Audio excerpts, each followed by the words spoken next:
Friend सिंदूर खेल serial रे आगामी अध्याय आपण माने देखिबाकू पाइबे अंशर परिवार एकाठी होइछंती समस्ते एकाठी होइछंती।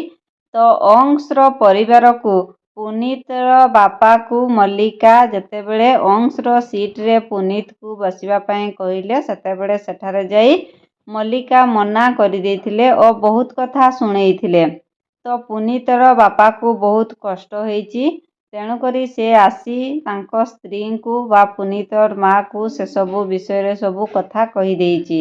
तो अंशर परिवार समस्ते डाइनिंग हॉल रे एकत्रित होइछंती और पुनीतर माँ कहउचंती जे आजी पुनीतर बापा को मल्लिका बहुत कथा कहिछि बहुत इनसल्ट करिछि मु ताकू केबे भी सही पारिबि नाही तार एमिति कथा कहिबार नथिला।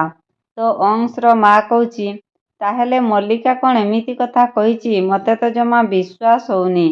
तो पुनीतर माँ कहउछि हाँ मल्लिका एपरी कहिछि। तो एतिकी समय रे अंशर माँ कहउचंती ता कौन करा जाई परिबो। तो पुनीतर माँ कहउचंती पुनीतर बापा को मल्लिका क्षमा मागु तार गड़ धरिकिरी मल्लिका क्षमा मागु। तो सेतिकी समय रे मल्लिका आसी पहुँची ए मल्लिका पुणी क्षमा मागिबो ना केबे भी हेई परिबो नाही। तो अंग सेतिकी बेले कहूची जदि तू क्षमा न माग बा ए मल्लिका क्षमा न मागे ताले से आउ ए घरे रही परिबो नाही।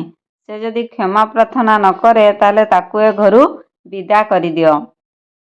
तो एतिकी सुनिबा परे पुनीतर माँ पूरा खुशी हेई जाउची और मल्लिका बहुत दुख प्रकाश करुची से कौन सतरे क्षमा मागिबो कि नाही जानिबा। एपटे आसंता काली माणबसा गुरुवार आद्या एवं तांको परिवार लोक समस्ते कथा होचंती और कहूची आसंता काली हबो माणबसा गुरुवार समस्त को आमे जल्दी उठी घर सफा करने पड़िबो। सेतिकी समय रे आन्या कहूची माँ मु भी कौन घर सफा करिबी। तो आद्या हसी दउची और कहूची हाँ तू भी घर सफा करिबू तो सबु काम रे खाली मते ही कुह बोली आन्या कहूची। तो आन्या को ता माँ कहूची जा आजी सोई पड़ काली पुणी सखाळु उठी घर सफा करने पड़िबो।